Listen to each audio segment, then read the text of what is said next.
Good afternoon, everyone, and welcome. Thank you for joining us on another edition of the OmniX Invest Like a Pro webinar series. If this is your first time joining us, welcome. And if you've been with us from the very beginning, thank you for continuing this journey with us. So every month through the Invest Like a Pro webinar series, we bring together leaders shaping Nigeria's financial and investment landscape to unpack the trends, policies, and opportunities that matter most to investors, finance professionals, and business leaders. Today's conversation is one that couldn't be more timely. So for decades, Nigeria's energy story has largely been defined by shortages, rising costs, and unreliable power. But something remarkable is beginning to happen. Solar is no longer simply an alternative energy source. It is increasingly becoming an investment story. Businesses are adopting it to reduce operating costs. Financial institutions are financing at scale. Government policies are creating new momentum.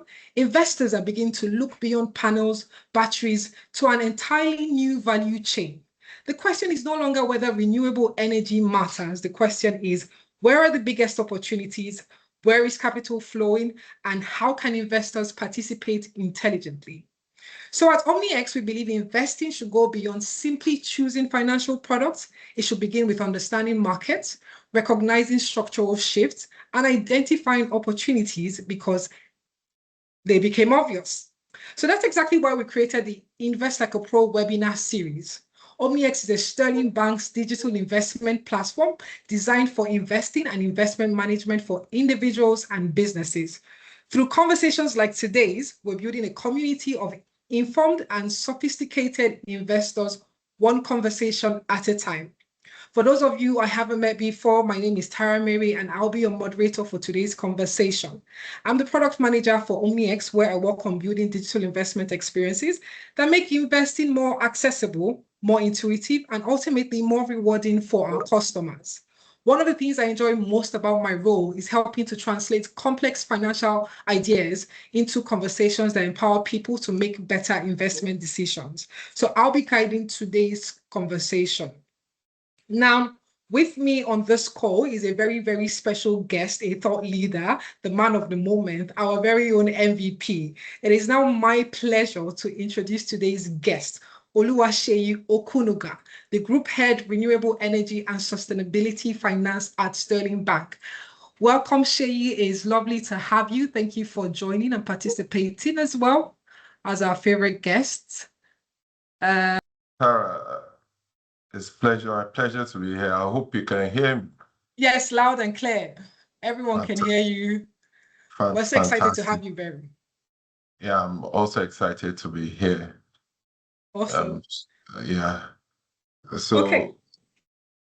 So before you go, I need to tell people, for those of us who do not know who Seyi is, how far he has come, the impact he has had, not just within the bank, but outside in the financial and renewable energy space. So Seyi leads Sterling Bank's renewable energy with sustainability finance, working with businesses, developers, development finance institutions, and investors to unlock capital for clean energy projects and accelerate Nigeria's energy transition. Under his leadership, Sterling Bank has financed and supported several landmark renewable energy initiatives, including the solarization of Sterling Bank's head office in Lagos here with a 950 kilowatts peak solar panel system. We're talking 17-story building with 3,000 solar panels wrapped around it. That's massive. In over 20 megawatts of green energy projects across Nigeria. He's also a thought leader in and around the renewable energy space, climate finance, and sustainable infrastructure, regularly sharing practical insights like he's about to do now on how businesses and investors can benefit from Nigeria's rapidly evolving energy landscape. So today he'll help us understand an important question. Beyond solving Nigeria's power challenges, where is the real investment opportunity in solar? And what should smart businesses and investors be paying attention to? So once again, thank you so much for joining. But before I go into unboxing all that you have in store for us, Seyi, I just want, something light, a little icebreaker for our audience. And I have a question in order to literally get everybody warmed up for that which we're about to receive. The question is, when was the last time a power outage disrupted your day? just 1 minute. You guys can comment in the chat box and yeah, we can share. For me, mine was yesterday throughout the day. But please, can I see your responses on the chat? Let's see that you're here, we're sharing, we're ready to unbox all of Seyi's wisdom. If you're not here, you're missing a lot. Come on, guys, I can't see anybody doing anything on the chat. Can we get started, please? When was the last time a power outage disrupted your day? We can't start until you guys tell me what's going on, please, everyone. Something light, a little, response here, there. Okay. Okay, someone dropped that NEPA disrupted their wedding. I sympathize with you, but I understand that's intense. Guys, anyone? Any other response? Anyone wants to share? So I'm guessing that everyone has had constant power supply and no one knows what up NEPA is, that phrase that we all use at intervals. All right, so let me get into it, yeah? So for many Nigerians, me included, that's it. That's not a very difficult question to ask. Blackouts are simply irregular. It's our day to day. Every challenge in the market today demands, every challenge in the market creates a demand. And where there's sustained demand, there's an investment opportunity. There lies the power gap. And I know that Seyi has a lot for us to pack, so he can start first by filling in the gap. So Seyi, I'm going to go into my very first question. Solar suddenly feels mainstream in Nigeria. For many Nigerians today, it has moved from being a nice to have, to becoming a necessity. What changed and why does this moment feel different from previous waves of interest in alternative energy? Are we at the beginning of a genuine solar boom in Nigeria, or is the excitement ahead of reality? I can, break it down if you want. No, I think I get it. Awesome. That's usually the first, is a similar question across board when it comes to Exactly. oral engagement such as this. But I'll start on the lighter note by the theme for our discussion, which speaks to blackout to billions. Billions. So I have this posted on my status, right? And some people that have not said hello to me in a while started saying hello. I'm hoping that they are not thinking that I am a billionaire already. So that's just a lighter note. But, no, that's fine. Yeah. But I'll be sure to bring it down so I won't be an attraction to those I do not want. Those I do not want. In any case. Awesome. So going to down to business. Really, the need for sustainable energy cannot be overemphasized, right? The beautiful thing about renewable energy, mostly predominantly, for Nigeria, that we are now looking at solar, is important given to the challenges we've had within the sector for many years right now. As a matter of fact, since I was born, I've known about the up NEPA that you've spoken about rightly. And I don't think, even after the name has been changed to the disco and everything, even the newborn tomorrow still says up NEPA. For some reason, it has become a default. And that's just to tell you that if you say it in your lifetime, that means you've witnessed, you've suffered power failure one time or the other. Somebody in the chat, like you rightly said, they suffered power failure during their wedding. I can imagine how traumatizing that could have been. Terrible. And that is not what that is actually. So power is not just to improve lifestyle. power is to lead to industrialization, economic development. Power is an element, is an input in any economy that is very critical from the very beginning of a venture. So it's a case where how do you define power, whether it's the chicken or the egg, right? It is whether it's the chicken, the egg will become a chicken, but it has to be there for you to, and it has to be sustainable. It's not just being there, it has to be sustainable, meaning that anytime you want it, is there for you to be able to plan. And that is the sustainability part of it.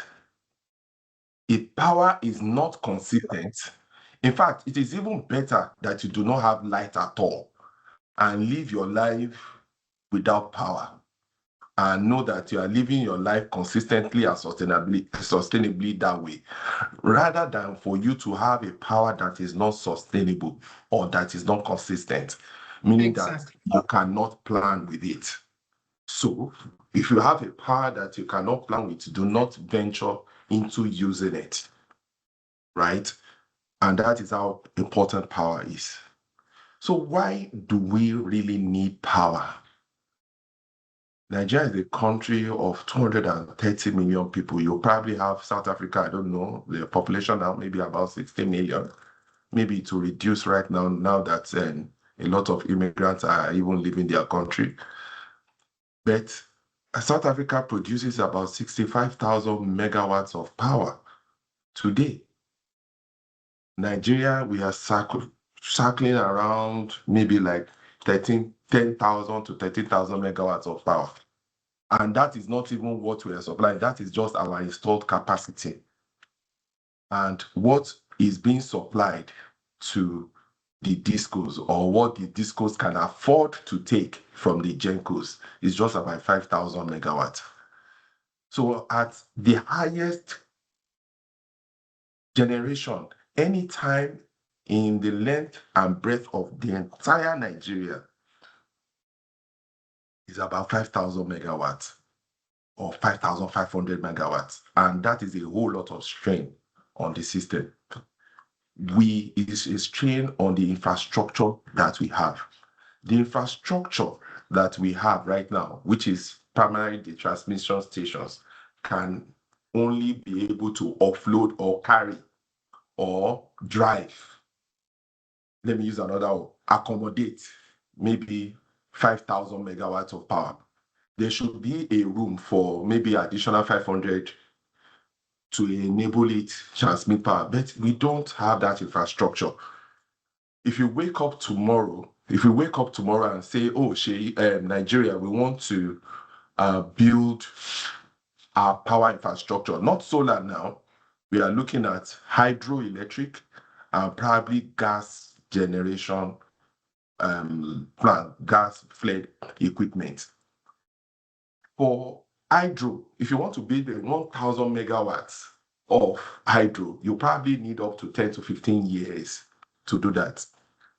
Oh, okay. And that is 1,000 megawatts. You remember I told you that South Africa currently is about 65,000. Yes, you did. Installed capacity in Nigeria is about 13,000. 13,000. What we use that we see every day is about 5,000. Now, to build 1,000 megawatts for hydro generation, you need about 10 to 15 years from planning, designing up to that one alone. That is when you don't have policy somersault, you don't have the National House of Assembly and senators saying that, oh, there is no money and all sorts. Everything runs smoothly. You need at least 10 to 15 years for 1,000. Meanwhile, what we need in the country is about at least 30,000 for a population of 230 million people. So the question around whether solar or renewable energy is needed, you can't argue it, except you want to wait. How many more years do you have to enjoy life if you have to wait 15 years to see light at your old age when you've lost all your teeth? So the solution is for you to enjoy life after all this work that we do. We've come up the system. Thank God the government of Nigeria is being innovative with all the ideas to solve this problem. Yes. Yeah. So to solve this problem, we are looking at what we call captive energy solution.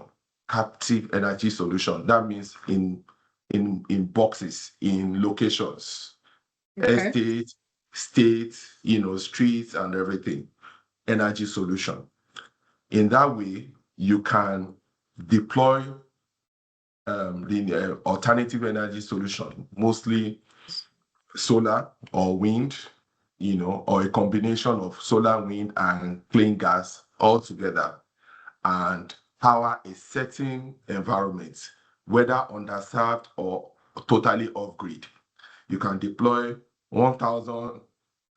We can deploy 1 megawatt here, 2 megawatt here, 5 megawatts here, which we have seen in Nigeria already, in schools, in teaching hospitals, in some companies. Even in Sterling Bank, our installed capacity is about 1.5 megawatts, which is really, really, really subsidizing our cost on energy and our need for energy in the building. So you have a captive energy solution. Okay. And it's not just the government we don't just have that as an option. The government has also supported it by presenting it with an Electricity Act of 2023, which allows players, the state government, developers to come into the market and invest and generate power and supply, for that sector. I think let me stop at that because I imagine we still have a lot of journeys. I do. But I'm unpacking so much here. Literally, I have a page filled up already. So speaking of this opportunity that you have identified the gap as well. So clearly we're getting ready for it and the opportunity is there. But with the political bureaucracy right now that we have, what would need to happen for the renewable energy financing in Nigeria to grow, say 10 times what it is today?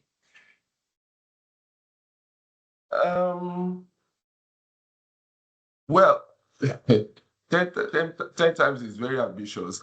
Okay, let's try 5. I mean, we're being told every day to be ambitious. It's good to aim high, and at least. So I personally feel that, I spoke earlier about the Electricity Act, that has been put in place, essentially. The Electricity Act is essentially to push government policy, around the, power generation. So policy consistency is very relevant, very key, and then when I say consistency, it's not as if you have it today, tomorrow it changes. That means you are having policy somersault. You don't want that. Yeah. Any investor that is coming into that market would really want an environment that has a policy that is consistent. And it shouldn't really change with change in government as well. You don't want APC to come in today with a policy around power generation. Government comes in and it sort of threatens or affects the investment of potential or existing investors. You don't want that. No, we don't. Yes. So the other ones we also include availability of long-term financing. That one it cuts across every industry, but the renewable energy industry or the power industry is capital intensive. And when you say something is capital intensive, you already know that acquisition of assets, research and development, and what not, manufacturing, production, and everything attracts a lot of financing or funding. And this kind of funding is not that kind of funding that you would say, oh, I'm giving you funding for 3 years, I'm giving you funding for 5 years. On the average, what we see in the country is about 5 years, but we should get to a point where, aside the fact that the funding is concessionary when it comes to pricing, it also has to have a long-term duration, right? So you might look at a mix of equity investment, debt investment, some form of blending structure, to be able to catalyze that industry. And one of the other things that is very relevant is to find a way to sort of reduce the risk inherent in every project as much as possible, because most investors, the moment they want to stake their fund into a certain project and they see red lights here and there, meaning, red lights here and there, all the risk, I mean, they move on. They run. So the risk mitigants should be staring at them as a form of encouragement, and it could come as a way of sovereign guarantee from the federal government. It could come by way of grants to reduce the pressure on the cost of execution. It could come by way of guarantees, enhancement guarantees or credit guarantees as well, to do it. And lastly, on your question,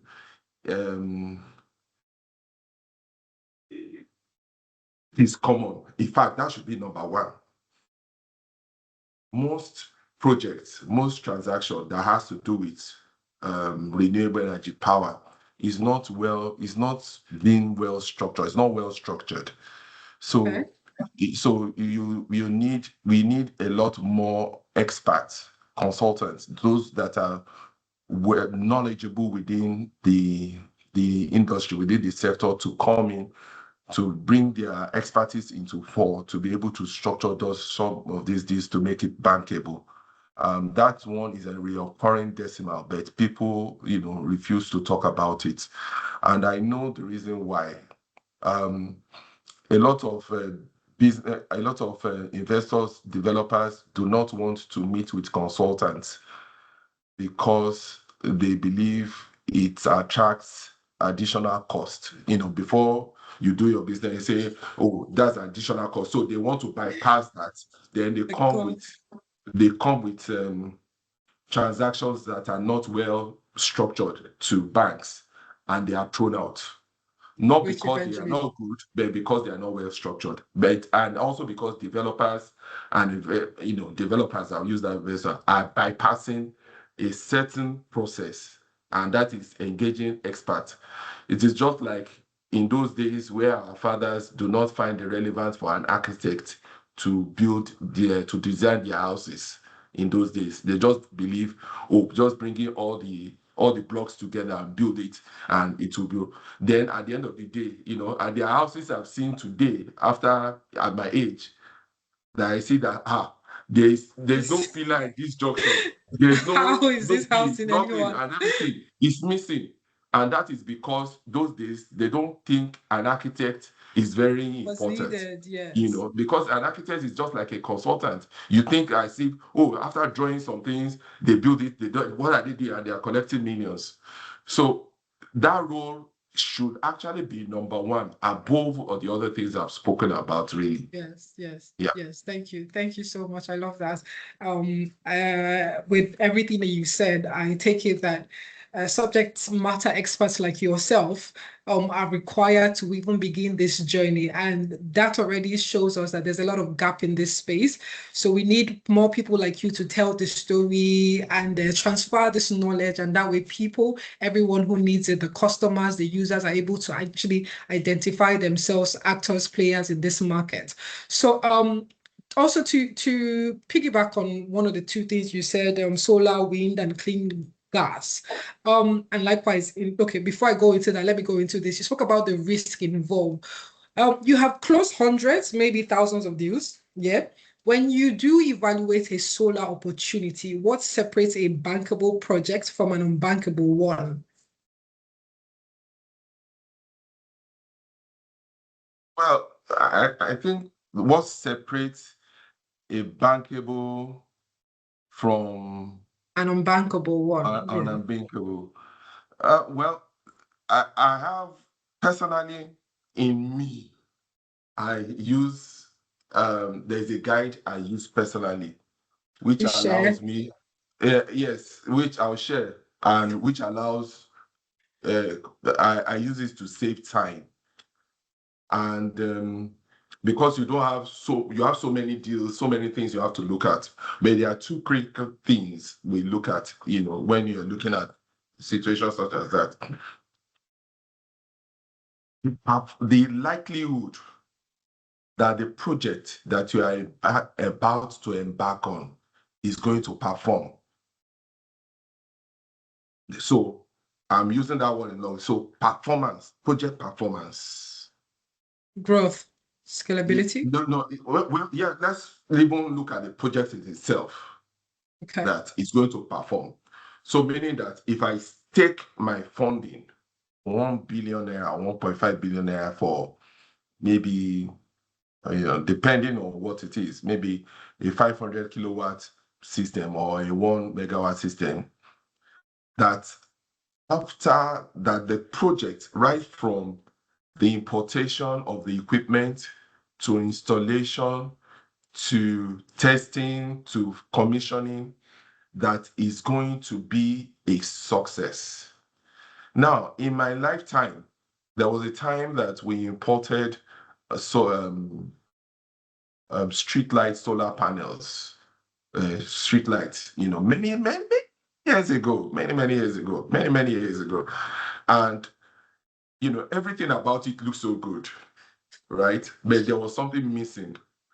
By the time the solar panel landed in Lagos, and it was installed in some certain streets here and there in Lagos and the rest, they didn't perform. And why? The amount of sunlight or radiation they require to perform is up to about 4 to 5 hours that is required. Good 4 to 5 hours. But this panel can only absorb about 2 hours of Ooh. sun rays. And it needs to be in probably an environment that can flog it the more. So the contract employer, I'm not going to give you out too much information. Please The don't. contract employer, This is going the contract employer, even though the project was executed, it was done, it was completed. But the technical part of it, in terms of conducting a detailed research or R&D, before importing or before installing, failed. The poles were erected, everything was erected, everything was done well. But Except that. Except that equipment, that panel, vis-a-vis the radiation in Lagos, does not match. The contractor did not receive payments because the project was considered a failure. A failure, yeah. Yes. But we were able to redeploy the assets to a northern state where we were able to recover, some fairly substantial part of the sum invested. And that was because, so that is performance that I'm talking about. I can give you many other performance. Another way you look at performance. Okay, so that's just the second thing what I use is revenue assurance. Revenue assurance. Okay. Yes, that revenue assurance, I won't say repayment because at times, because we have other people on this in this webinar that are probably looking at, they have their own fund. So it's not, I don't want to use the word repayment. So I would say revenue assurance, meaning that you are sure that the funds that you have invested will come back. If you're a bank, your debt, yes, the debt amount invested will come back. Investor equity amount will come back, whatever. the money will come back. And there are instances where it doesn't come back. One, for example, energy theft. True. Which is common in Nigeria. Very common. Very common. You see somebody, the meter is blinking red for But the months. person Yes, he still has lights. AC at running all. 247. And AC running, and the meter keeps running red. Revenue theft is sure. Then you have sabotage that can threaten revenue after. You say, let me explain to you. I'll give it. We've had a situation where we have financed a teaching hospital in Nigeria. We deployed a 500 kilowatt peak system in the southwest of this country. And for the first 3-4 months, everything was fine. Okay. The system was powering the hospital, it was powering the mortuary, everything was running well. But this is an hospital that has been running on diesel for so long, with caucus that are no longer enjoying whatever comes from diesel purchases. So that entire arrangement was frustrated. They were complaining that, the solar system wasn't working and everything. They were sabotaging it. At the time when we decommissioned the asset, the solar panel that we placed on roofs and everything, we saw that they've thrown stones on it to damage it. Amongst other things we discovered. So when I meet an investor and you want to go that journey, I tell you that the moment you are placing a renewable energy solution putting in place and trying to reduce your cost on power, trying to do and everything, change the entire workforce that are responsible, remove them completely. You might not change because you need to change their orientation. People resist change. Something that has been putting maybe 5,000 naira in the pocket of someone from diesel every day, and all of a sudden zero. He will resist. And these are things that threatens revenue assurance. I like that. I can give you a whole list of it, but these are things I'm enjoying all of this already. Yes, because you've had instances where contracts. The sanctity of a contract is also very important. When you sign a power purchase agreement, you need to ensure that there are clauses, conditions, and terms that will ensure that even when there are challenges, you can recalibrate your pricing, you can call the customer to say, you have to change your pricing and everything. All those things, it starts from there. And so many other things. So all these risks that are not exhaustible, I mean, tomorrow I might even be experiencing a new one myself, has to be checked. You need to checkmate it, to be the reason why a deal, you can do a deal, or why it needs to be successful. I'll stop at that. Yes, thank you. Thank you so much, Seyi, for all of this. So you spoke earlier about the different value chain within this space, and you clearly are a very strong advocate for renewable energy. So I know that you believe in renewable energy investment opportunities, but what I want to know is where exactly is the money in solar today? People hear solar investment and many people think it's all about just installing panels. But what are the real investment opportunities across Nigeria's solar energy value chain as of today?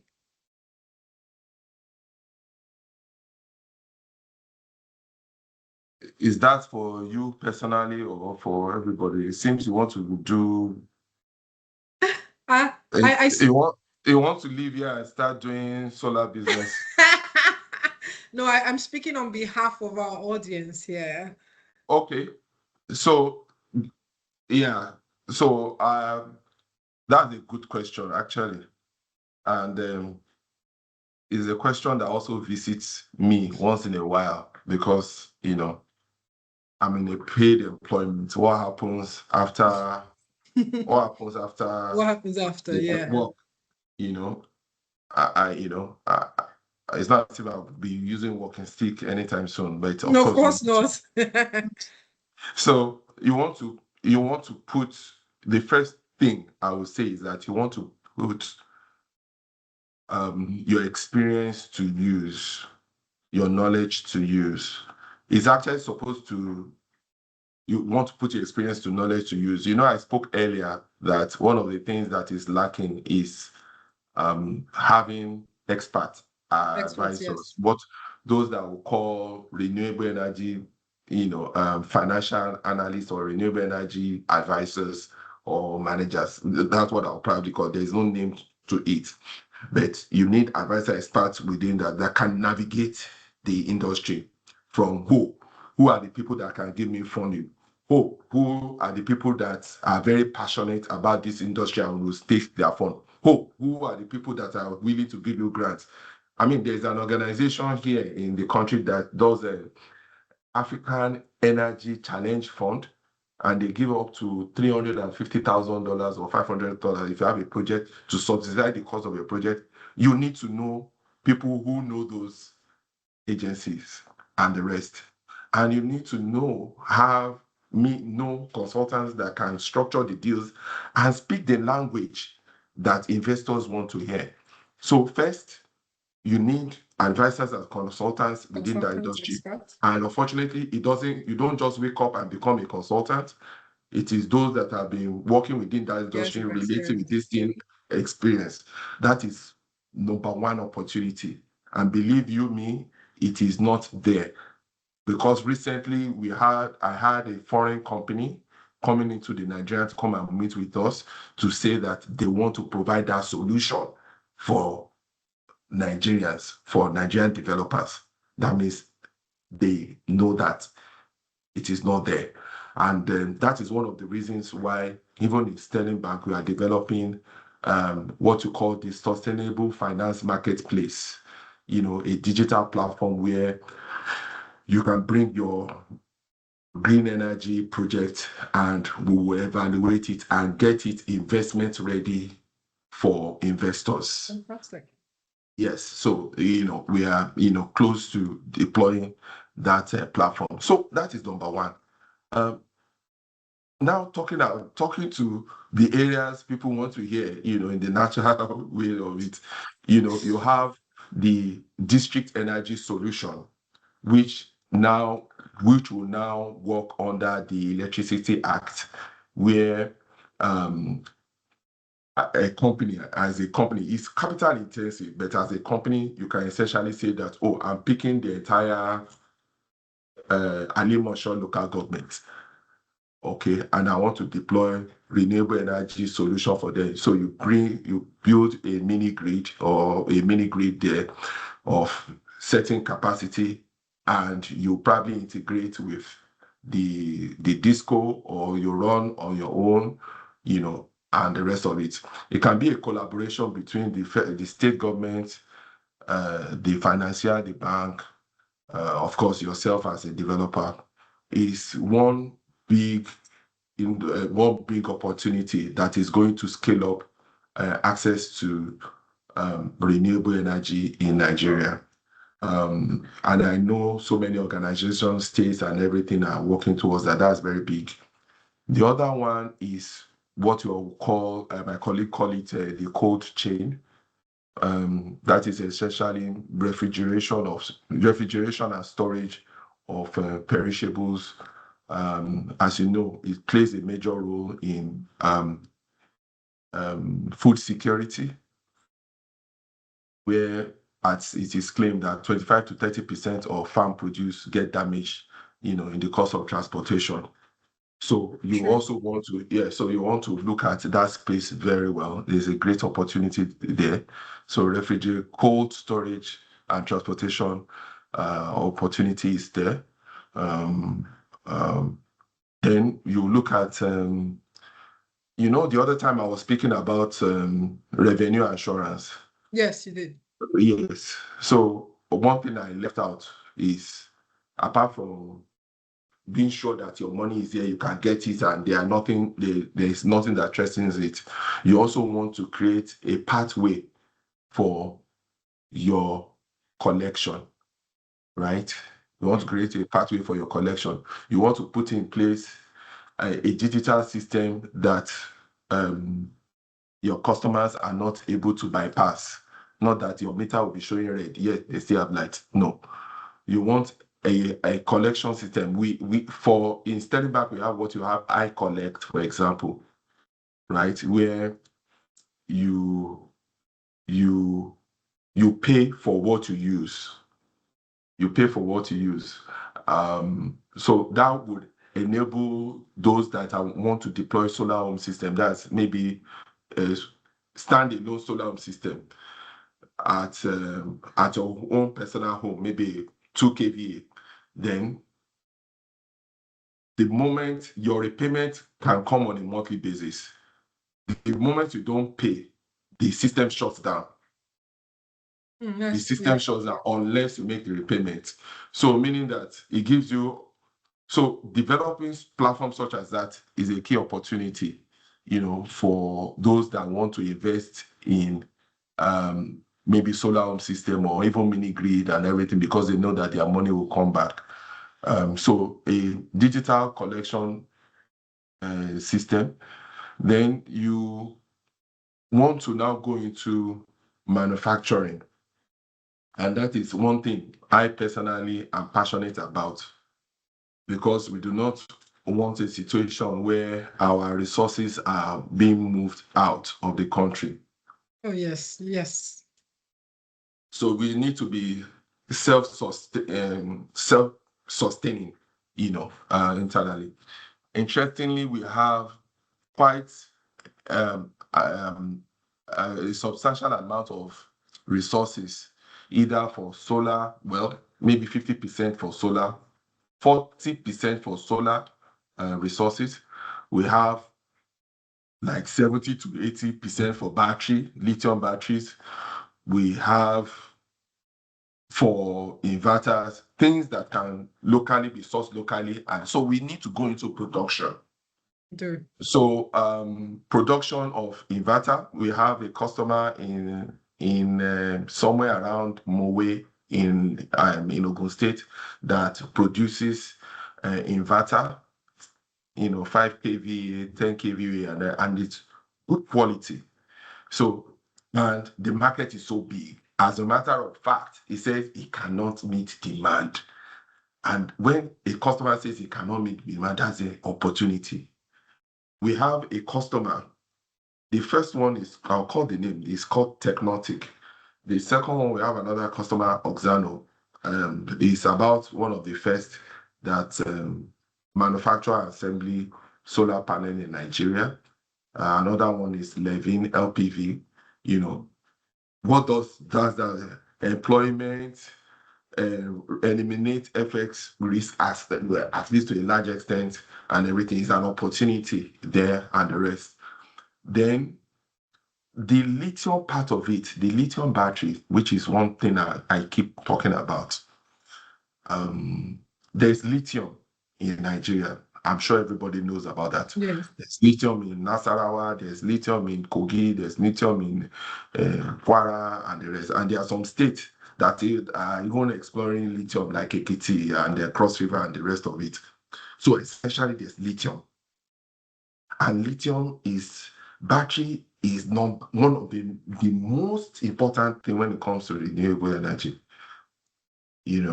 Battery, either for EV, either for mini grid and battery. In fact, there are technologies being developed right now. There's a company coming in from Italy into Nigeria. The company is already in Nigeria. They are meeting with us. They are already discussing with us on how to on how to structure their business within the country. And what are they bringing in? They are bringing in what you call battery energy storage system. In some Battery energy storage system. Yeah. In some districts in Italy, in Europe, they've already attended to grid collapse. They also have it outside the shores of this country.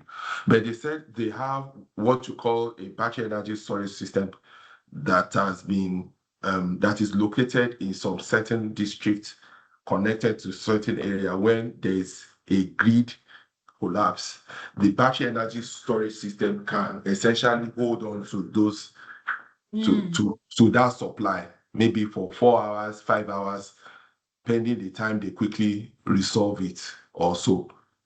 And interestingly, that is the second company or client that is coming into the country to introduce that. I've met one client company already in Abuja that is already doing the same thing. That's an opportunity, big opportunity, to at least to eliminate and reduce the embarrassment that comes with grid supply. Then coming back to the battery, in this country, lithium resources, material, is being taken out of this country to China. They produce the batteries in China. The same lithium, they produce the battery, it comes back to Africa, to Nigeria, as finished products. Does that sound like another space that we're all familiar with? No, so yes, so this, we are still in a bubble where we think we are advancing. Meanwhile, the things that has been happening since the 70s, since the 80s, is still happening now, until we are very deliberate in investing in our local resources. People talk about cocoa, chocolate, and the rest. They go, they bring Bonvita, they bring chocolate and the rest. The same thing is going to happen. So that opportunity is there as well. That's some powerful insights. Yes, and the lithium deposit in Nigeria alone, has, at least for the key states, is in excess of $34 billion. Wow. Yes, I mean, that's the way I can put it. So the opportunity is huge. You will never see you will see foreigners consistently having interest in the country. Interesting. So I will stop at that. I think I've spoken about the decentralized energy solution. I've spoken about the refrigeration. I've spoken about digital collection. I'm talking about the manufacturing address, and I'm talking about the one I'm passionate about. I can see the passion. that one is consulting. Yes. Yeah. You're well within. So before we go on, because I'm overwhelmed with so much information, and I don't know if you guys feel the same way, please feel free to drop your questions in the chat box and we can throw it. There's so much wisdom. He has shared so much, and you can already tell that he's not just an advocate, or he's an experienced expert in the renewable energy space. So not trying to publicize, but you spoke about companies, individuals trying to start without a consultant. But having listened to you speak, I can see the reason why it's important we don't cut corners, not just in this space, but in every other space that we all dabble into. It's important that you speak to the consultants who have garnered experience over time. Take, for instance, what you said about the guys with the street lamps. Only an expert will know. And how do you become that? Is the level of experience and time and investment that you have poured into this industry. So that's a lot that I haven't gone in, but I'm privileged to know you, sir. And I I intend to continue investing in this relationship. OmniX is going to do the same. So, okay, there is a question. Let me see. Let me take that 1 second. Please, can you speak about solar power stations or generators? I don't know, that's a bit vague, but yeah, that's the question. Temi talk about solar power stations or generators. Yes. So Tokwe wants to know more about it. Okay, so although it's a bit vague, but I'll try Yeah, to yeah. solar power stations and generators. Okay. Um, And so so, sorry, before you start, maybe to help, do you have any mm, particular space you're interested in Temi talk about? Do you have anything in particular you'd like to know so that we can streamline that question and we can help him get the best out of that? If you can, that would you can drop that in the chat. Thank you, Tokwe.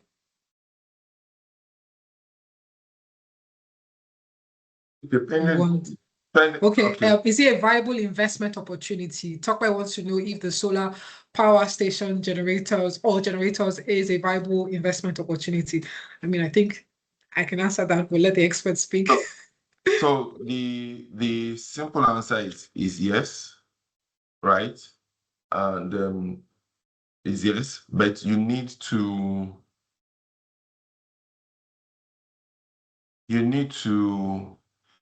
identify before demand and and offtake or uptake, right? When you are deploying an energy solution, you need to understand the need of your customer or the behavior of your customer, either as an individual or as a group or community, is very relevant.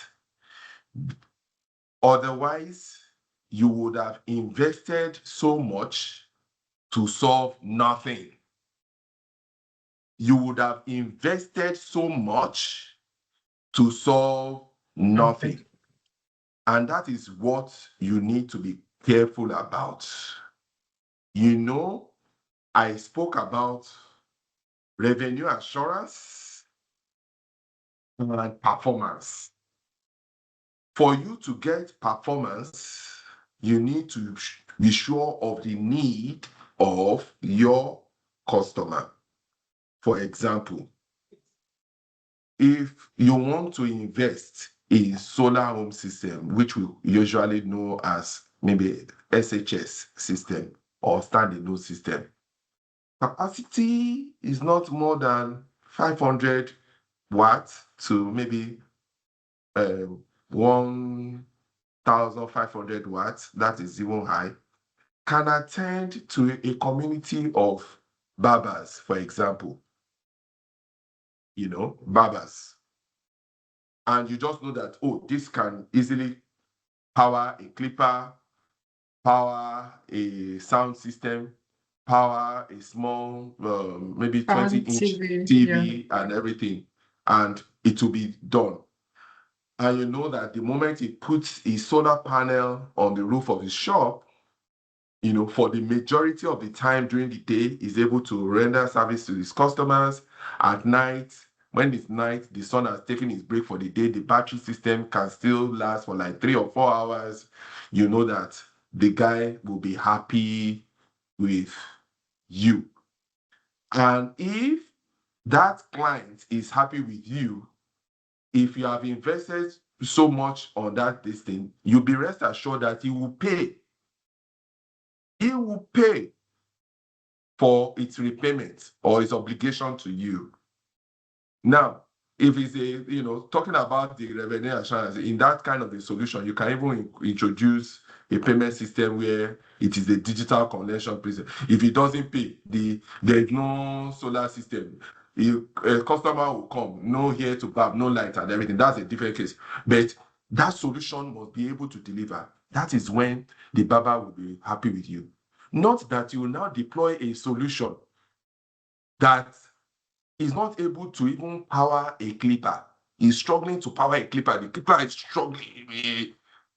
And the barber would be angry with you because he has invested so much on this solar It's asset. not getting Then value for he money. goes to bring his old loyal, I pass my power, Better pass my neighbor. generator and puts fuel and powers it and uses it and uses it. Then you come, you say you want to collect loan repayment. You are joking. So performance, like I said earlier, plus revenue assurance, they go hand in hand. So it is, if you are able to solve that, then it is investment good for you. That is for solar home system. If you are talking about maybe C&I, be rest assured. If you are also talking about a mini grid for communities, be sure that that community is not a community that they are not doing anything. You understand? You don't want to go to a community. You want to go to a community that they have a need for power, productive use of energy. That's what we call it. You don't go to a community where what you see when you enter into that community or that village is Niger bet, Euro bet, different kind of bets everywhere. Even though they have need for power, but I mean, they would like, but they don't need it. They can do without it. You understand? You can do without it. Yeah. Okay. So I hope that answers the question. Thank you, Temi Tokwe. So I'd like to move on to a question, but listening to all of this, one of the things I'm getting as criteria for this is, yes, we've established that a consultant is required, but there's the need to also research in this space, understand the different stakeholders, the key players, and even at that, understand the customers you're servicing in each value chain. And that's a lot for me to even take in. I would be knocking on your door for even more nuggets after this. And those of us, please look into OmniX. We're going to be sharing even more tips and tools and resources for you to guide in your investments. But moving on to another question, if you don't forget to use the chat box if you have questions and if there's anything that's uncertain, please, this is the only chance for now that you get to have the group head Renewable Energy of Sterling Bank here. So leverage this opportunity, take advantage of it, squeeze as much juice and nuggets as wisdom as you can get from this session, only on OmniX. However, let me move on to my next question. I'm an investor with a capital today, right? Where across the solar value chain is not receiving enough attention. Which part of Nigeria's renewable energy economy is likely to create the most value over the next decade, yet attracts the least attention today?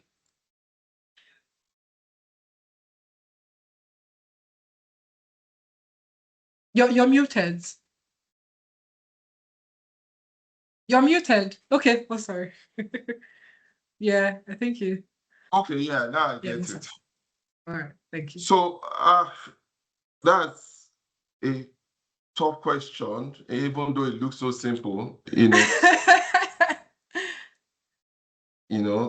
that get the least attention. Yes. Most valuable but least attention as of today and foreseeable future. Okay, well,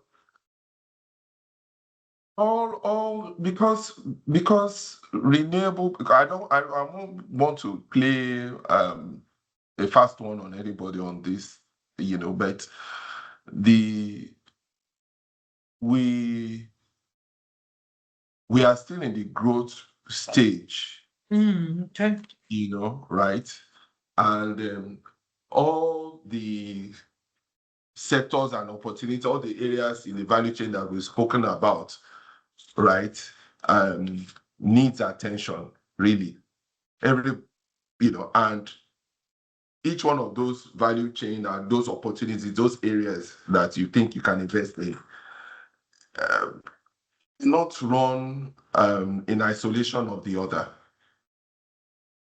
So, but if I would want personally to say that, okay, Shay, which part of this area would you want to delve into personally, and why would you want to do it? I would probably say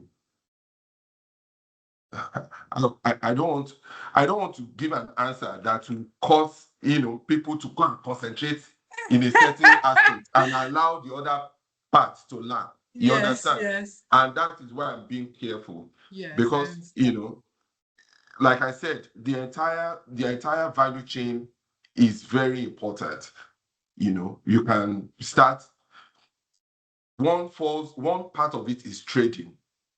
One part of it is trading batteries, trading solar panels, trading inverters, trading all balance of systems and everything, right?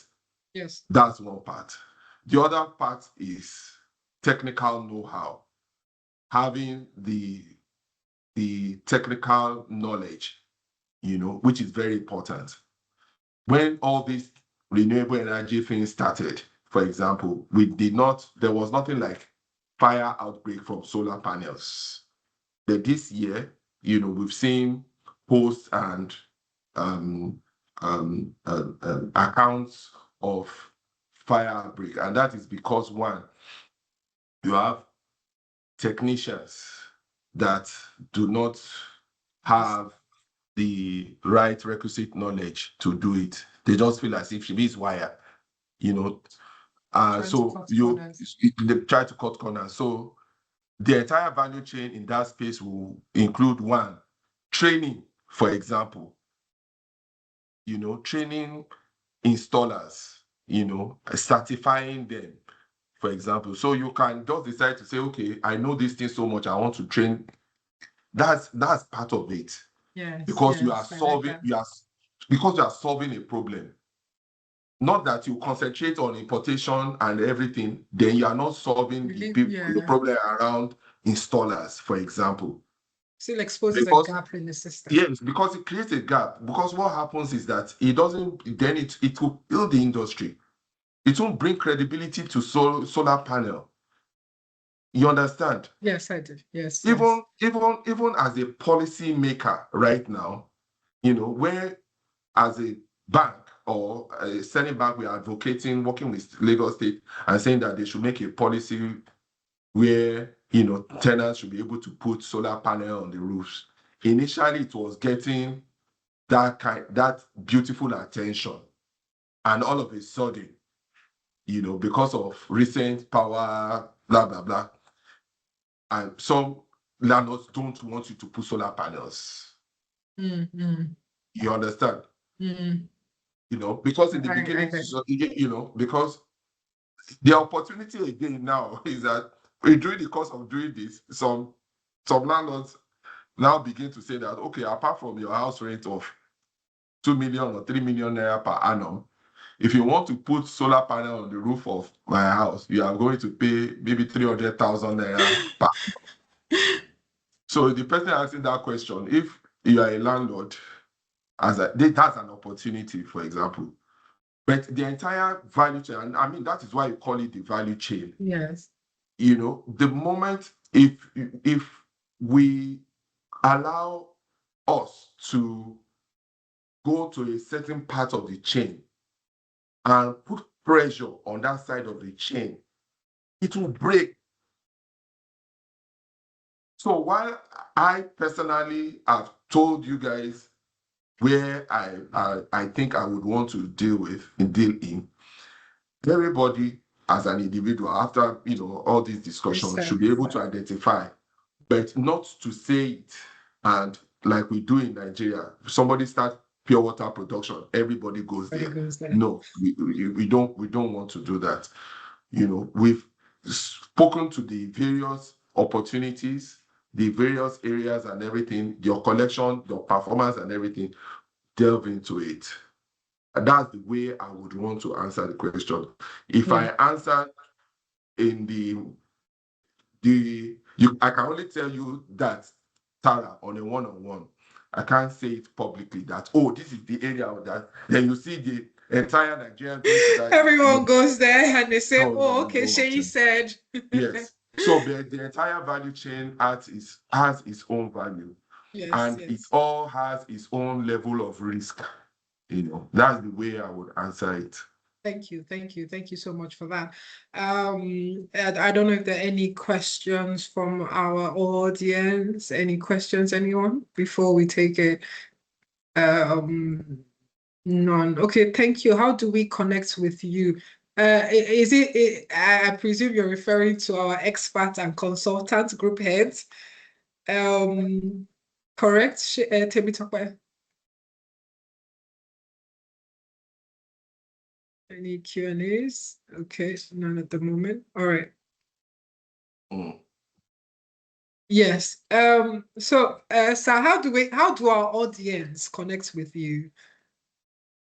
And yes, the recording will be shared. Yes, the recording will be shared. If you registered on the link, the recording will be shared. I know that there's an OmniX representative on the call.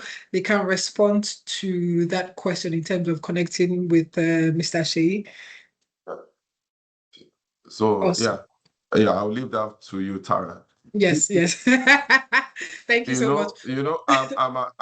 I really hope this. Well, while you see, there was a time, just on a lighter note, I spoke on radio some time ago, and I dropped my details and everything. I did not sleep for like 2-3 months. Oh my.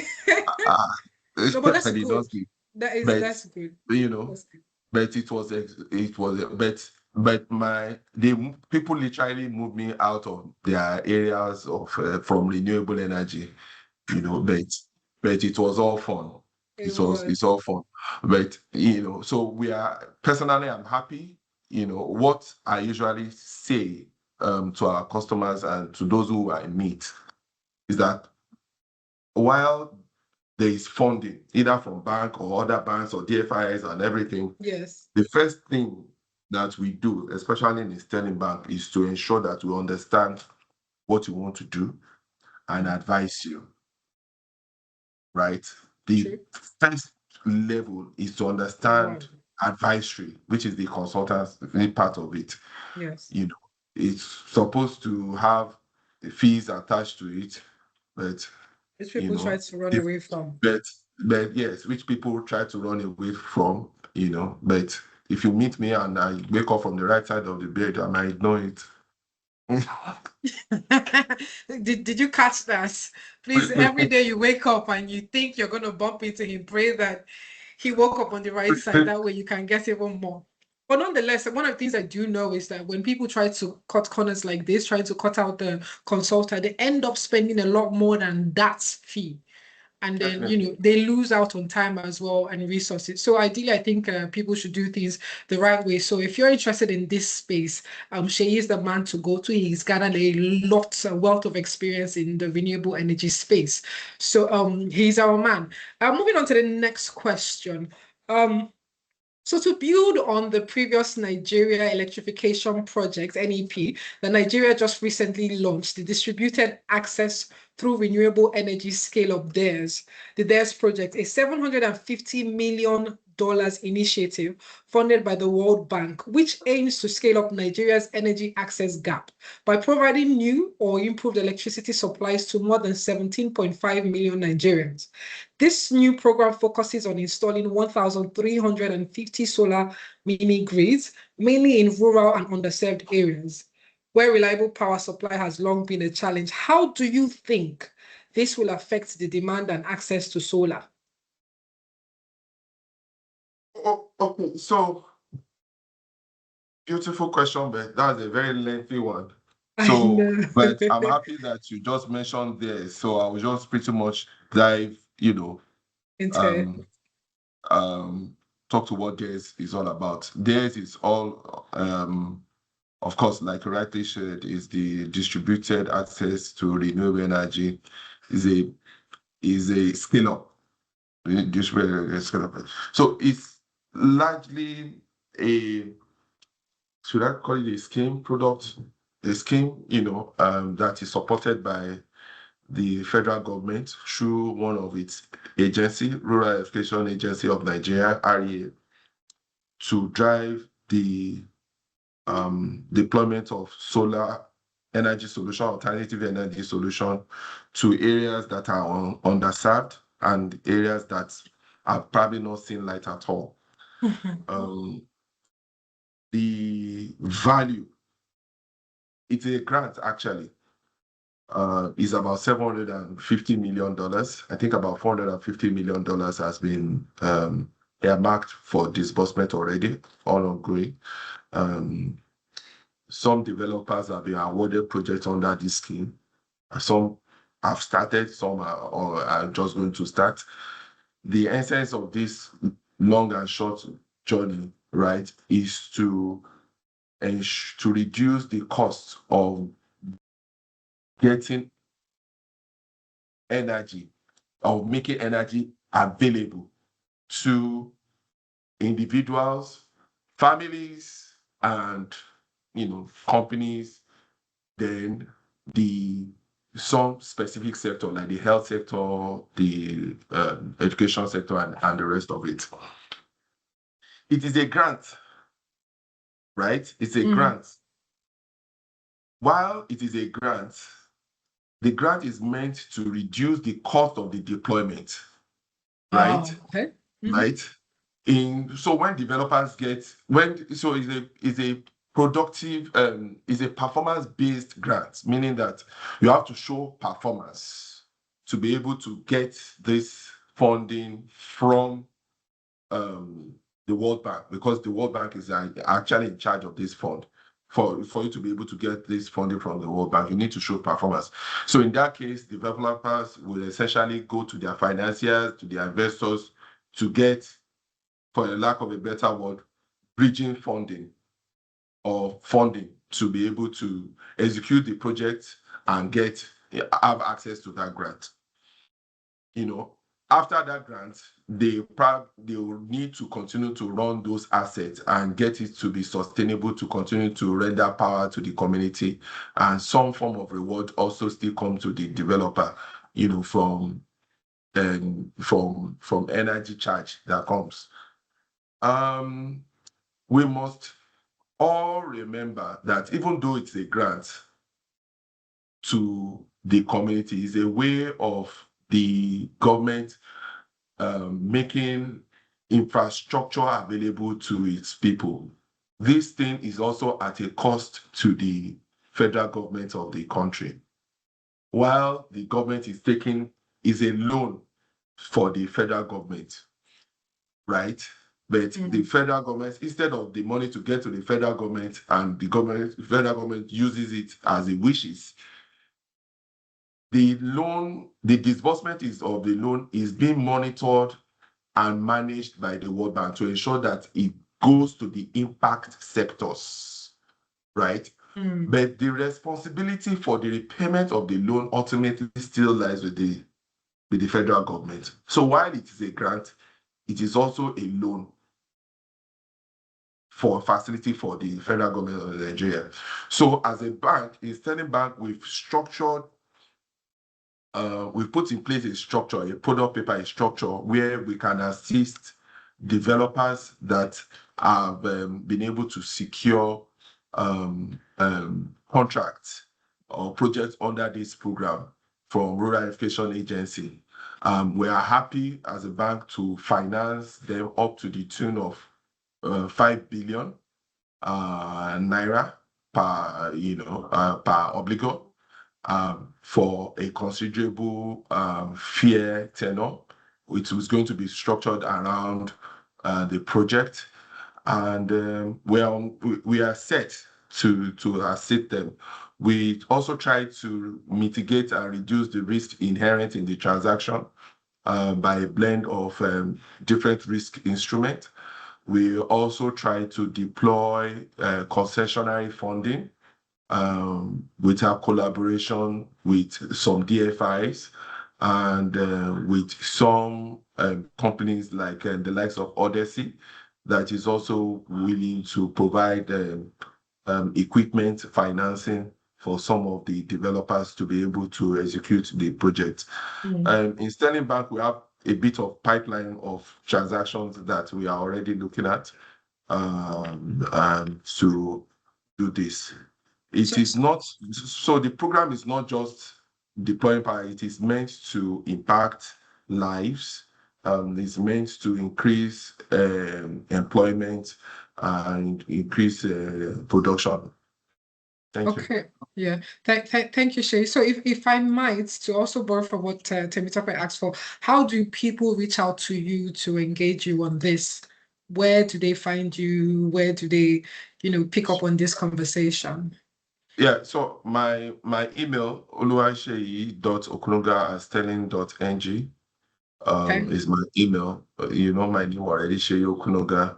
okay. I sit at Sterling Bank head office.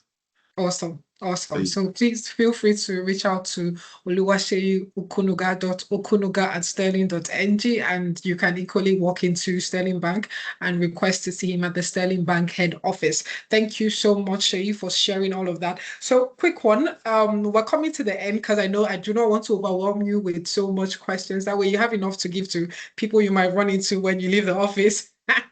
So from no worries, you pay me for the extra hours or don't worry, minutes. we will give you ours. Okay, so from your view, do programs like theirs simply create more demand for solar systems, or do they change how private capital views the sector? The simple answer is yes. Um, um, First of all, is yes. The idea about when you have something well structured, when an environment is well structured, consistent, neat, transparency, you have private investors coming in, multilateral institution, government, they are the appetite, the desire to come in and invest will be high. And we've seen that. And it's not only investors, you even have original equipment manufacturers, developers coming into the country to come and do business. And that will only be because the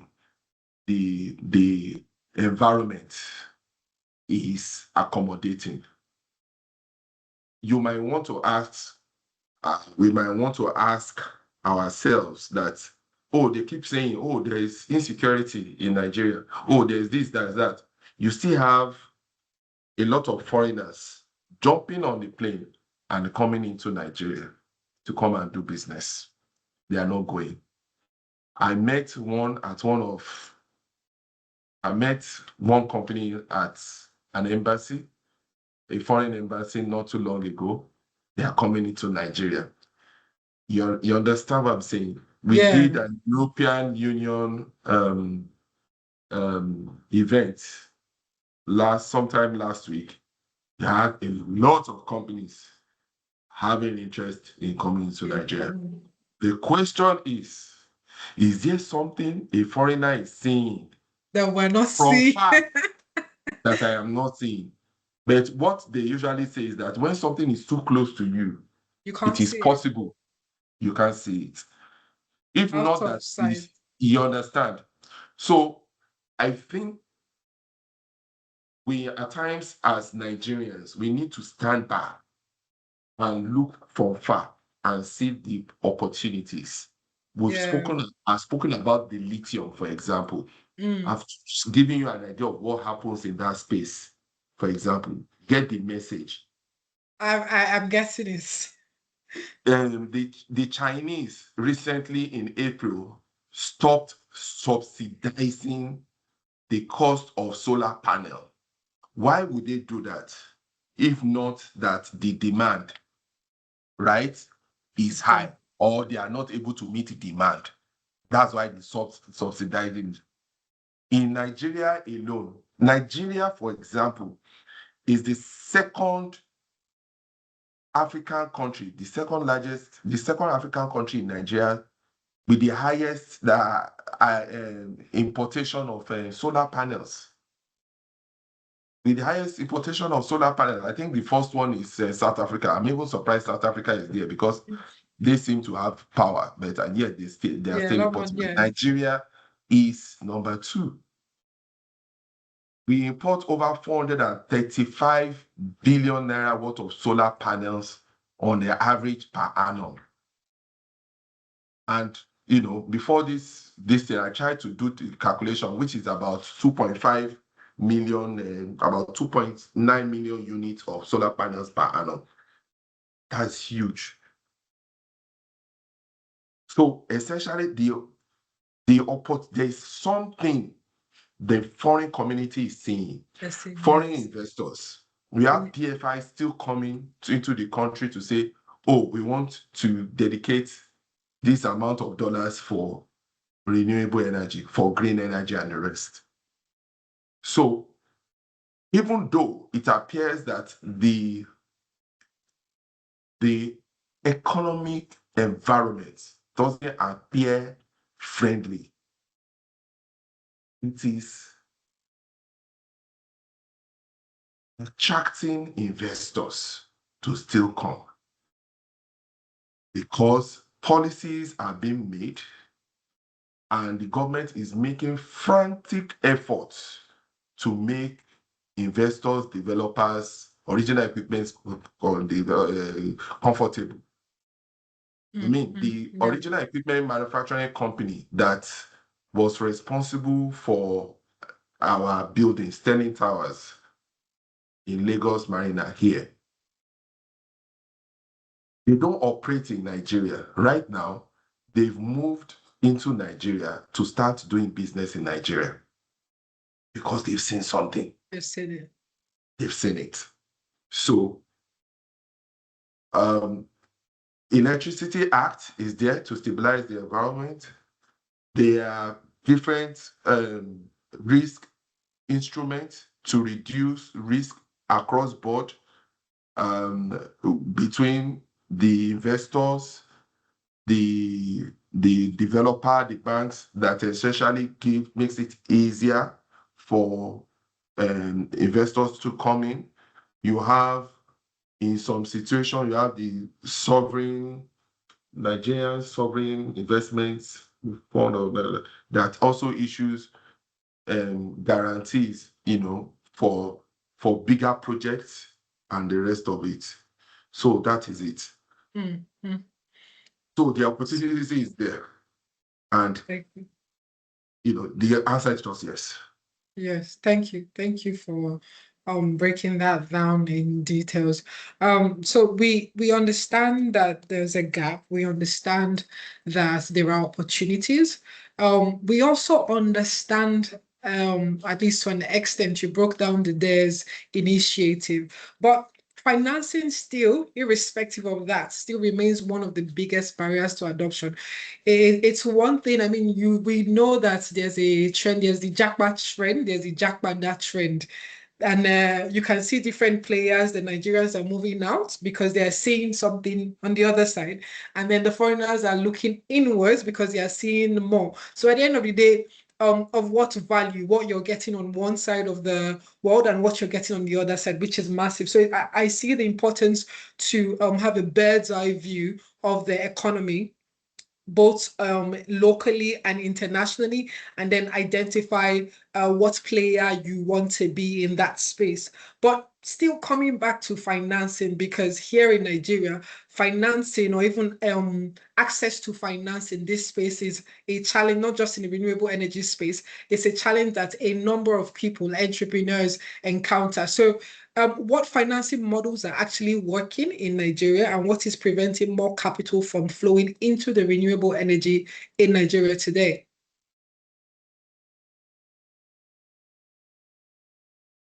Okay. Thank you, Tara. So I will speak about what prevents capital from flowing into the country. Um, First, then I would probably then dive into maybe financing structure and rest. So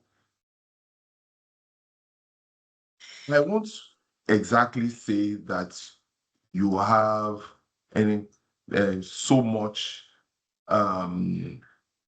challenges or roadblocks that is preventing capital from coming into the country, even though there is. What I would say is that there is huge appetite outside the shores of the country to bring in funding for the renewable energy sector. There's huge appetite, huge.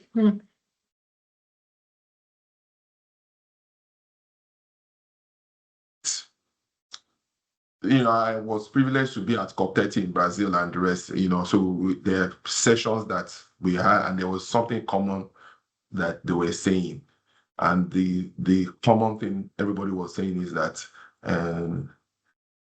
the transactions are not bankable, or the transactions are not well structured. But that there's a lot of transactions in Africa. It's not bankable and structured. Which brings me back to consultancy and getting somebody to be able to do this thing. That is one. And I'll say one or two things to prove that. There is what you call the Global Climate Fund or Green Energy Fund. That this is very concessionary, for example, extremely concessionary. And the fund is so much. And after, we met with them and the rest, and one of the things they said is that there's so much money that they want to bring into the country. But they don't have that conduit, that channel that is well prepared, that they can channel that funds through. You see, that channel that we are talking about needs to satisfy some things. It's like when you want to drive a car, a fast car, maybe a Ferrari or a Bugatti. A Bugatti. You understand? on a road, you need to be sure of the kind of road you want to drive it. True. Otherwise, the car will be damaged. It has to be tarred. You understand? Yeah. It has to be marked. It doesn't have to be too crooked. You understand? Yes, All don't do it sorts. justice. Yes. Before you put the car on it. The car in this case is the fund. And you don't want an accident. And these are very expensive fund. True. And those people who own the car is not one person. I mean, for those who are familiar with Formula One cars, when you say one Formula One car, funding that car is not one person. No. It might be 3, 4, 5, 10 different investors. I don't want anything to happen at it. You want that car, you have like 10 investors on it. You want to be sure that the car is going to be driven on a good road. You want to be sure that that car is insured, all the mitigation. The cost, if anything happens and you want to bear the cost, you need to, look at maybe blended structuring, funding, and the rest. Now, that road is what we need to prepare very well in Nigeria. So, if BFIs are coming, I can mention different names. They want to be sure that you have a climate risk policy, for example, that guides your operation. They want to be sure that the ratings of the organization that they are committing the fund to has a good rating. For example, you want to be sure that they have a good taxonomy for green energy financing. Okay, for example, there are some certain organizations that knows that, okay, if I'm funding an agric business, agric-related business, they want to know that 25% of it is sustainable, 75% of it is climate friendly, 25% of it is going to offset greenhouse gas emission. Things like that needs to be put in place. They need to know that, okay, after funding a certain project worth 5 billion naira, that there, at the end of the day, there is you can sell carbon credit or earn carbon credit from it. When you put in place all those structures, and when those funds will identify that, oh, these structures are there, and it would come in. So the fundings that are available, you might have difficulties. In Sterling Bank, we've been able to get some, but not all. You understand? Because the rules, the terms and conditions that guides the inflow of these funds varies. So that is one. So ability to structure this concessionary, ability to structure this concessionary funding and capital intensive assets could be make it a bit difficult, as barriers. But on the side of the bank, talking about what are the models we have. The models essentially depends on the kind of projects that you're about to embark on. Because there are so many players, well, not so many. We have different players in this space. We have original equipment manufacturer. That will essentially be you want to go into production. The kind of funding that is going to be available for a financial model is going to be different from a developer. An RE developer that simply wants to set up a mini grid or sell power to a C&I company or a community. You just want to be generating power and selling it. Those are the developer. It's a different kind of financing. It's a different kind of financing for those who want to do SHS, like the Baba that I spoke about, the other time. Yes. Okay. And there is also a different funding for an engineering procurement and construction company. All they do is that, oh, you've seen a project, they'll be awarded them a project. All right. They get the project, they execute it, they are paid, and the rest of it. So it varies. But across this, we have a lease to own kind of funding structure. We have the energy as a service or power as a service kind of energy funding structure. And you have the pay as you go kind of funding structure, which is almost similar to, the two, but it has its own way it is structured. Above all this, what we try to do, because funding and pricing is a critical element in this our business. Funding, pricing, and management of risk is very critical. So what we try to do is while we try to blend the funding, the cost of the solution, the cost of the fund, by getting maybe BOI, a DFI, our own fund and everything, and the customer fund, we might be able to come at a cost, an interest rate that is more favorable, right? That is the pricing, blending the pricing. In the risk side, right, mitigating the risk, you also have to, the higher the risk, the higher the pricing. Yes. So you have to balance the two. So you also try to reduce the risk so that the pricing can also come down, right?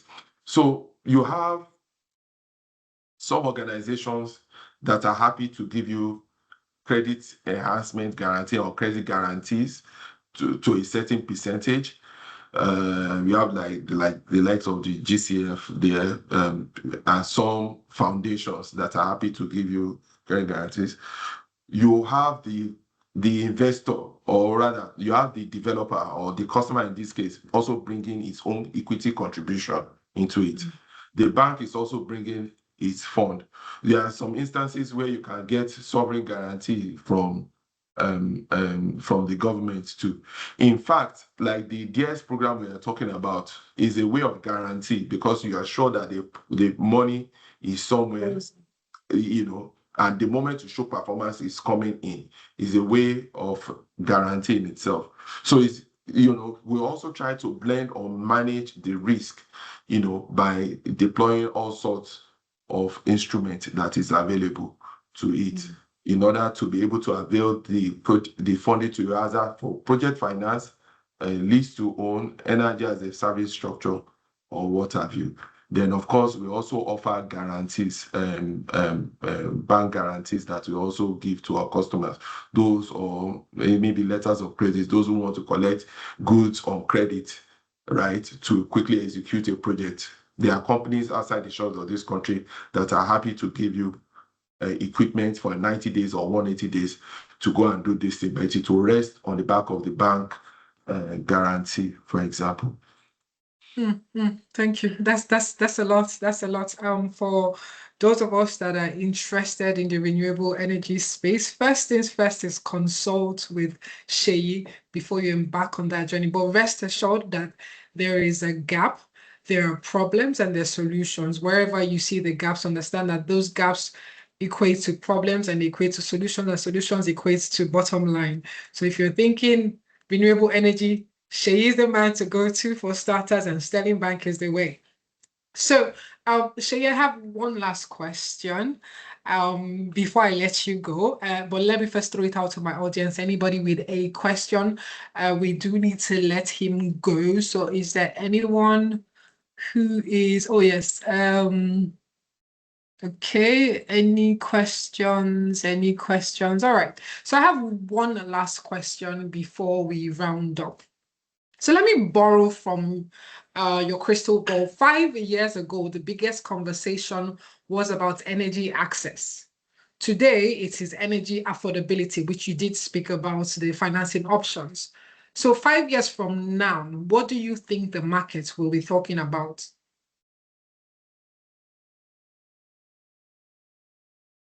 It's also that's also a tricky question, I'm sure you know.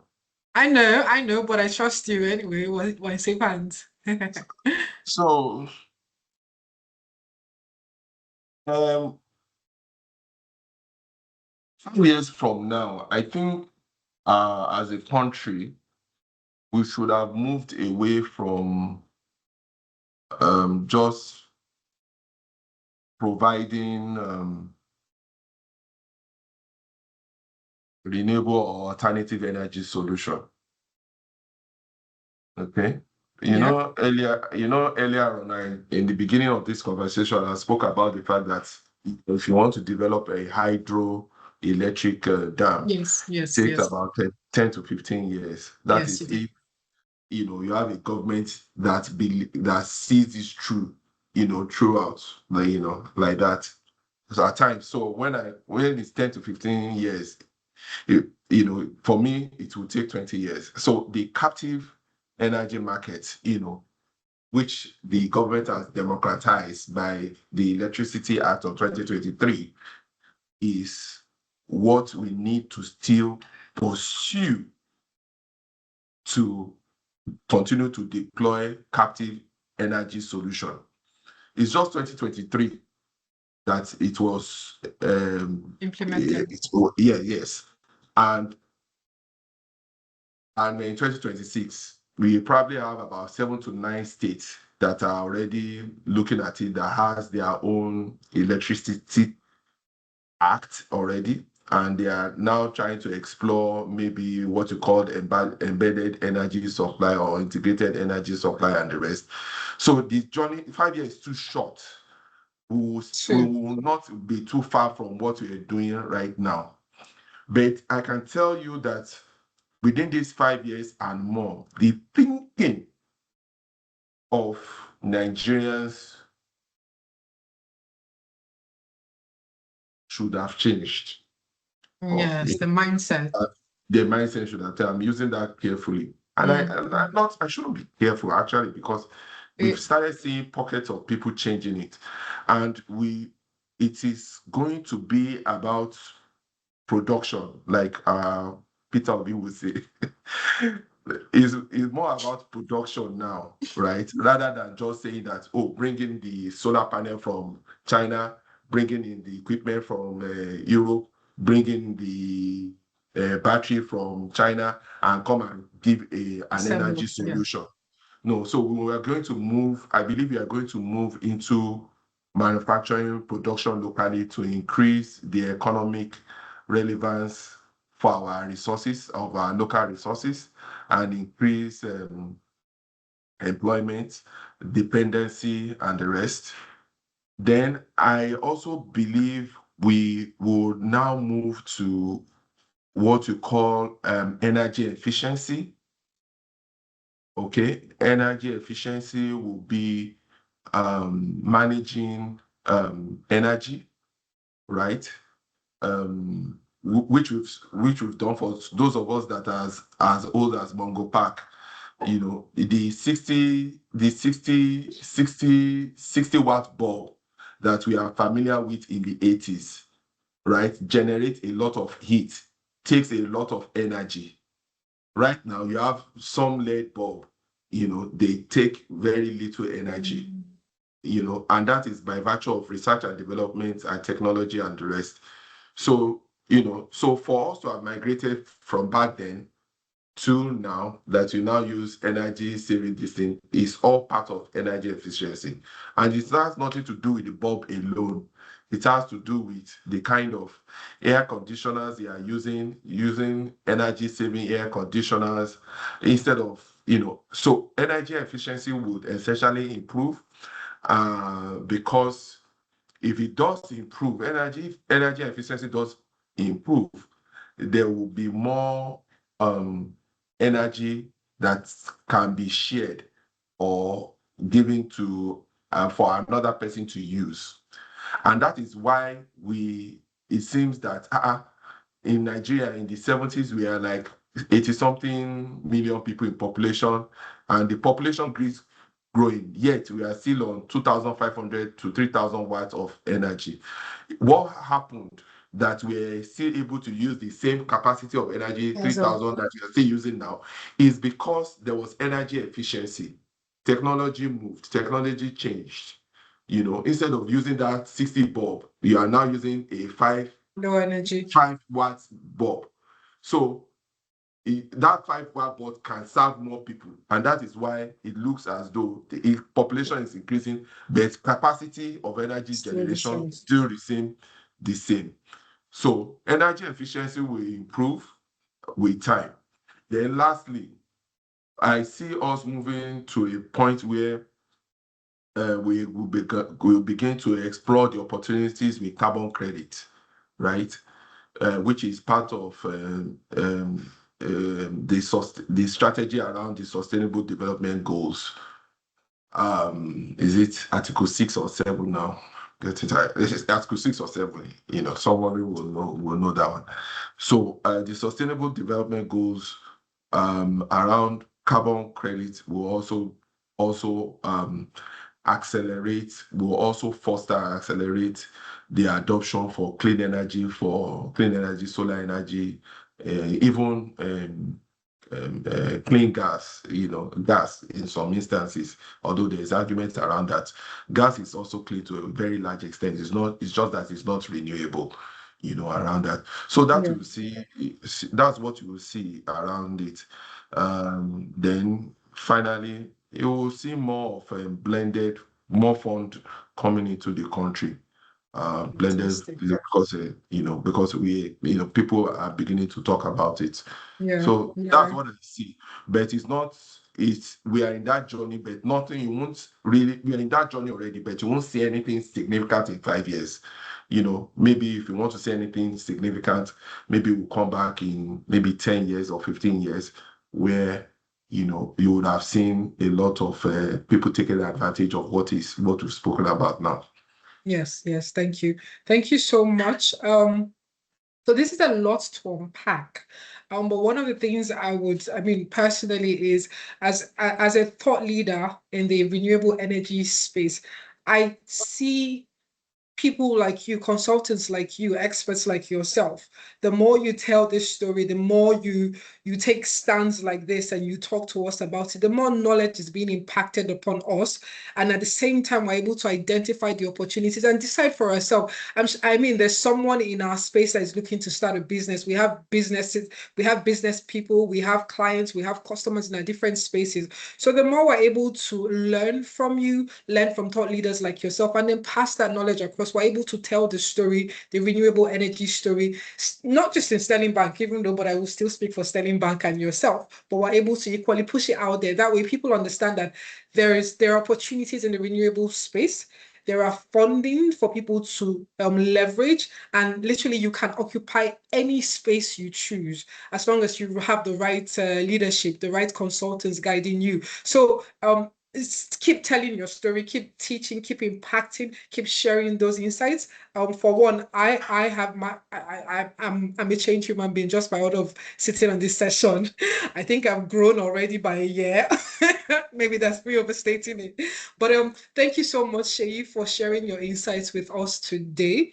And I think this is one of the biggest takeaways for me from this conversation is that renewable energy is no longer simply an infrastructure conversation. It's an investment conversation. So whether you're an investor looking for long-term opportunities, a business leader thinking about resilience, or a finance professional evaluating capital allocation, the solar economy is becoming increasingly difficult to ignore. As we've heard today, the opportunities extend well beyond rooftop installations. They span financing, infrastructure, manufacturing, distribution, technology, and entirely new business models that are beginning to reshape Nigeria's economy. So to everyone out there who stayed through to this, thank you so much. Thank you for joining. Thank you for investing your time into OmniX, into Sterling Bank, and likewise into Oluwaseyi Okunuga. I'm very sure that you as well as I have grown as well. And you can tell the story, the renewable energy story, take it, share it. Eventually, we're going to repost this video for you to watch and see and learn as well, and keep telling the story. The more people hear about it, the more people are able to identify that there are opportunities for themselves. So everyone doesn't have to explore the jackpot as I mean, we should be able to sit and take ownership of our country. We should be able to see that which is in our own space, like have a bird's eye view and not just wait for the I mean, it's nice they're bringing money to grow the economy, but we need to own this space. We need to own our economy. So I hope that this discussion has given you all a clearer understanding of where the opportunities lie, the risks to pay attention to, and how to think more strategically about investing in Nigeria's evolving energy landscape. So if you're trying to reach out to Seyi, is oluwaseyi.okunuga@sterling.ng. You have more questions in this regard, you want to explore more, you want to consult with him, please feel free to email him. And likewise, on the OmniX platform, this Invest Like a Pro webinar series brought to you by OmniX. So we'll be pushing more tips, we'll be pushing more resources, articles on it. So follow us on our digital assets, our digital socials, OmniX by Sterling, on Facebook, on social media, on Twitter, well, on X, no more Twitter. And yes, please stay informed, stay ahead of the trend, and leverage every opportunity you can get.